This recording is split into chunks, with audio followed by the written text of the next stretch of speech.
Good morning, card community. It is RJ back with another video, so let's get to it. As with Monday, I'm in a different setting because we have a guest in the room. If you're wondering about my appearance compared to Monday being the exact same, again, I remind everybody that I pre-film all of my videos on the weekend because it's the only time I have to myself in the morning before the family's awake. Actually, in this particular case, it's just a matter of um, it's Sunday and some people are away, so I have some free time. But I always pre-film all my videos on the weekend before I release them. So sorry, I'm still in the exact same clothes I was on Monday because to me it's still Sunday. So anyway, today's random Mike Schmidt item of the day. Picked this one up finally. 1974, 1974 Topps, O-Pee-Chee, Mike Schmidt. What's the right way? Here we go. So, yeah, I am trying in my binder to have every Mike Schmidt card that I can find in my binders because I have 3 binders so far full of Mike Schmidt cards. And I have all the Topps cards. I actually have an extra rookie card in the binder. I have a third rookie card. I have a PSA 7. That's my best Mike Schmidt card. It's my best rookie card of the Schmidt I could find. The 8s are getting over $1,000 now. I'm not willing to spend the money just to get a better Mike Schmidt card. I'd rather spend it on cards I don't have. I have a complete 1973 Topps set, so I have a second Mike Schmidt rookie card in there. And then I have a standalone one that goes in my binder. This is a 1974 O-Pee-Chee. It was hard to find one that wasn't graded or slabbed because I'm not looking for one that's graded or slabbed. I just want one that'll slip into my binder. So I picked this guy up. It's not in great condition. Well off-centered. This corner down here is pretty well dinged. It's hard to see, but it's got a nice big crease in it. It's not in the best shape, but it fits in nice with my binder, and I was glad I picked it up. The only one I need, the only Bowman card I need, technically is the 1973 rookie card now. I have in my Schmidt collection for Topps, I've got all the Topps team cards I could find, and league leader cards and things like that, so perhaps I'll go back and start adding those in O-Pee-Chee if they exist. Some years they don't exist because O-Pee-Chee didn't mirror Topps in those years. But when they do, I might go back and try and get all of those as well. At this point, I haven't undertaken that, but my main focus is to simply get the O-Pee-Chee rookie card someday. It's not slabbed though. I want it to be part of the binder, and that's hard. The O-Pee-Chees, the rookie cards tend not to be loose, and I don't necessarily want to buy one and crack it, so I'm not sure what I'll do. But anyway, today's random baseball item of the day. I have 4 items to show off very quickly. It is a series of books. These are a series of youth novels, made for your teens, young people, that I found in an antique store.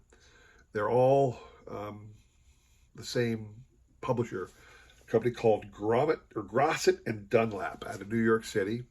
All of these were produced at various years back in the 1950s because you can see they're part of a set, and essentially it was something called the Chip Hilton Sports Series, and essentially this particular publisher created a guy named Chip Hilton. This is the inset photo or illustration of one of the books.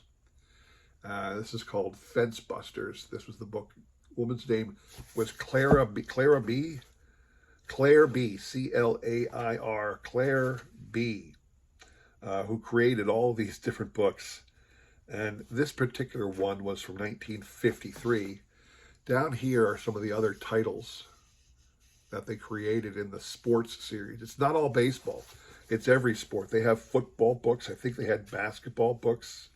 I doubt they had ice hockey, but hard court upset, so that's probably the basketball one. Again, they had basketball, definitely football. I think it's just those 3, basketball, football, and baseball. And there was a number of them, each written by Claire B, I think, and put out by that company as a something to get kids interested in reading about, just interested in reading. And they did something about this cool kid named Chip Hilton, who was a star and always bested the bad guy, I imagine. I haven't even read them. They're just part of my cool collection. I think it's awesome to have baseball stuff. That's just another random baseball thing I have in my collection. So today's trivia question, just like before, we're still in the trades and free agent signings and whatnot. And I said this week what I'm going to do, every trivia question is going to be a statement about, I'm going to give you a Hall of Fame player. A Hall of Fame player that spent his entire career with a single major league team, but was in fact signed by a different major league team. So today's question, Roberto Clemente. Everybody knows Roberto Clemente as the great Pirates right fielder that he was. But the Pirates didn't sign, they were not the first major league organization that had the rights to Roberto Clemente. It was a different organization. Who originally signed Roberto Clemente? All right. The prize for getting that right, just as with Monday, an awesome sticker from Upper Deck, the Mets from 1991. But of course, two Hall of Fame players from 2022, Allen Ginter as well. I got Hank Greenberg and Randy Johnson. So those three items are your prizes. If you can answer that question, send me an email. I'll include my email in the description below along with the repeated question. You'll have today and tomorrow to answer. We'll pick a winner on Sunday to who was the first team that actually signed Roberto Clemente. All right. Today, what I want to show off are a couple things I picked up at the LCS this weekend. The local card shop. So I haven't opened these yet, but I'm very anxious to do so. So I picked up this. It's a little, all of these things come out of the $5 bin at my LCS. That's why I love going there. I don't go every week. Every week, it takes a while for the turnover to be there. But the Whiz Kids were the 1950 World Series team that got to the World Series and then got spanked by the Yankees in 4 games. But they were all close. Those games were all close in the World Series. But this is the silver anniversary, and I believe silver means 25 years. 25 years. So it's from 1975. It's a brochure program highlighting the 25th anniversary of the 1950 Whiz Kids. It was released on August the 16th, back in 75. I suppose this was a handout or something you could buy. It was 25 cents. So it's probably something you could buy at the ballpark for one of the games back in 75. That's a cool item, in addition to my Phillies collectible stuff, as well as this 1979 Phillies calendar. That's Larry Boa on the front. I'm going to take it out real quick and see. There's got to be a Mike Schmidt thing in here too. Oh wait, there's a second calendar. Check that out. I didn't notice that. The 1985 calendar as well. Even this one doesn't have Mike Schmidt on the cover. So the individuals on the cover here, this is Von Hayes. This is Juan Samuel. And 25, I don't know who 26. I'm not sure who 26 is right off at the moment. But this is standing next to these two gigantic baseball players, were just generic baseball players that stood outside of Veterans Stadium.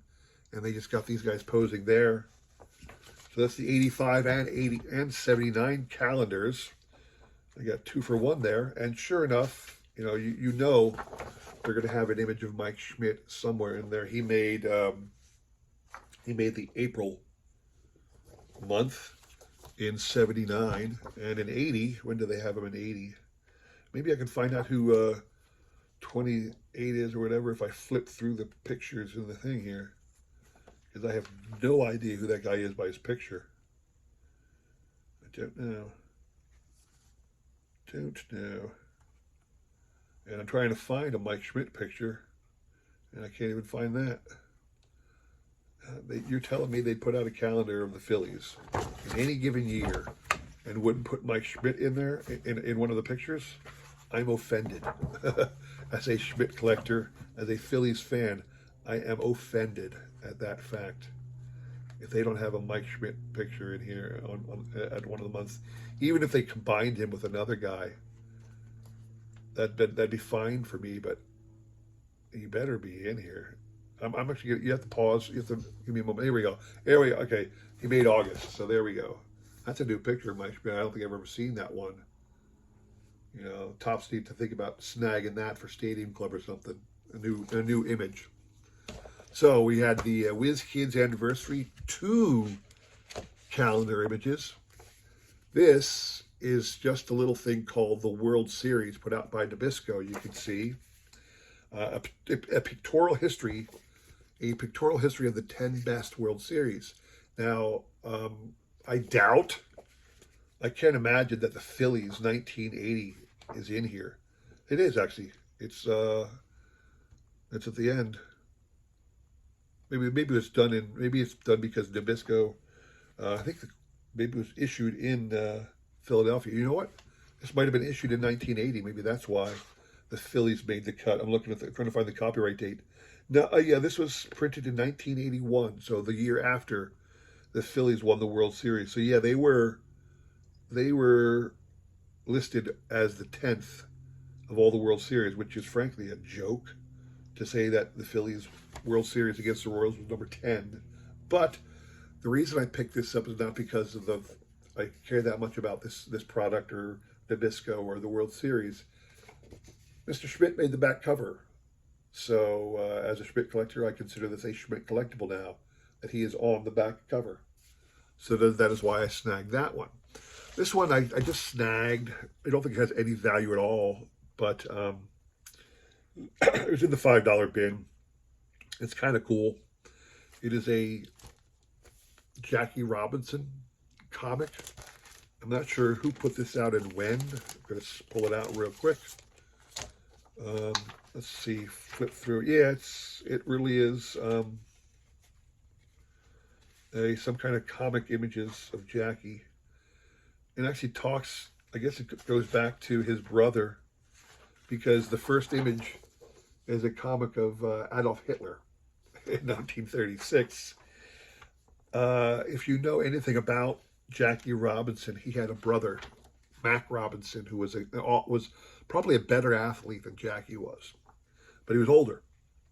So he came up, played all the sports out in UCLA, was better, made the track team, made the Olympic track team in 1936, won a gold medal along with Jesse Owens and some of the others.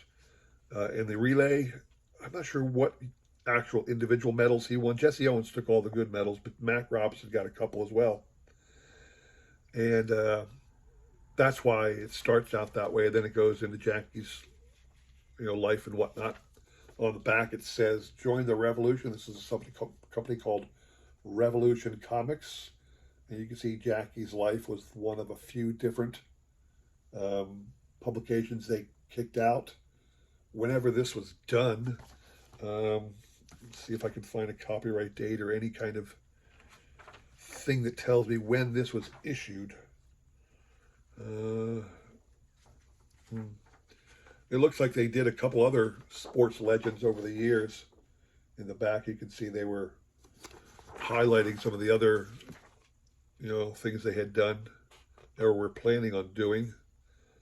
I do not see a copyright date that tells me when this was issued.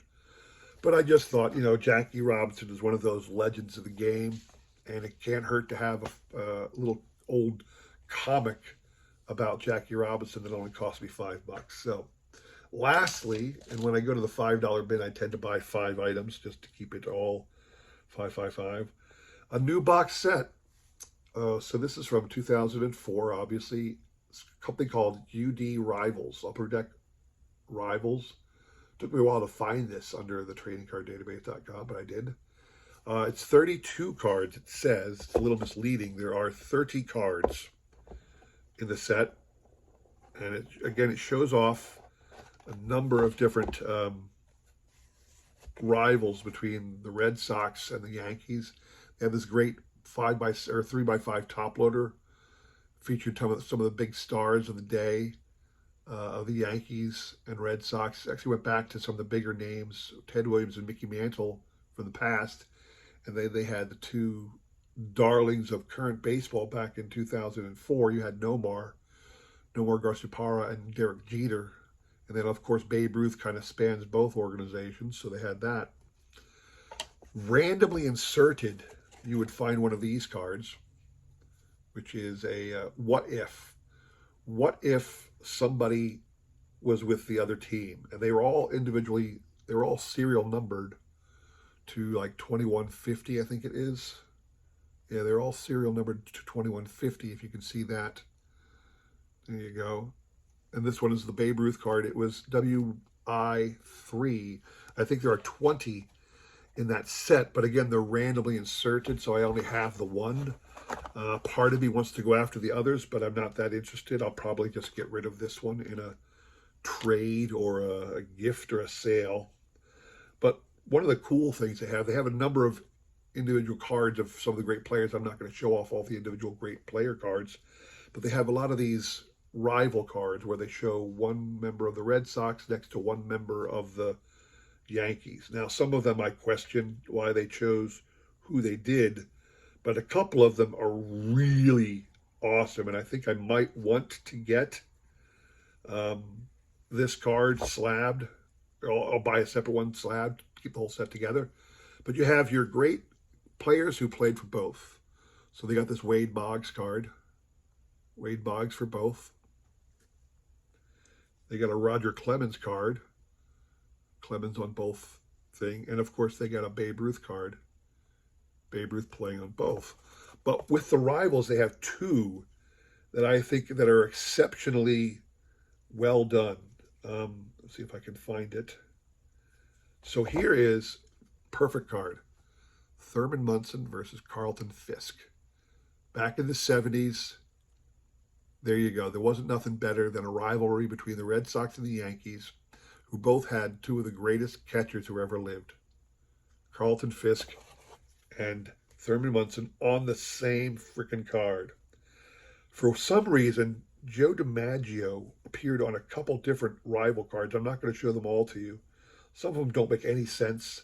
The Yankees had so many great stars, they could have picked another person, but they didn't. But one card they did put out, which I think is perhaps one of the greatest rival cards I've ever seen. I would love to get this one slabbed up because it's just so awesome.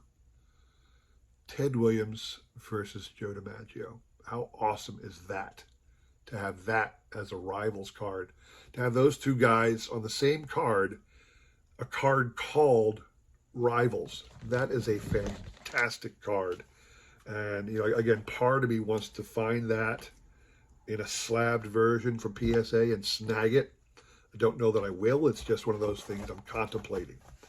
But that's it. That is the other big thing I picked up. That's the only other thing I picked up at the card at the LCS this weekend. Actually did get some other Phillies cards, but I don't need to show off those. Some no-name Phillies cards for my collection. But a new box set for my collection, the UD Rivals. It's interesting, this was not listed in the box set subcategory on the tradingcarddatabase.com. I don't know why, because it's obviously a box set. It was only available in this release. You couldn't get it in packs or anything stupid like that, but it is what it is. So that's all I have for you today. I hope you enjoyed that. If you did, please consider liking, subscribing, commenting, and all that jazz. Really do appreciate it. And don't forget the trivia question. We'll pick the winner on Sunday on that, all right? Come back again on Friday. We got one more great trivia question and prize to give away. I imagine you could guess what the prize is going to be. I have to think and find another Hall of Famer who was signed by a different team. So anyway, I'll work on that, all right? Thanks for watching. Have a great week. Take care.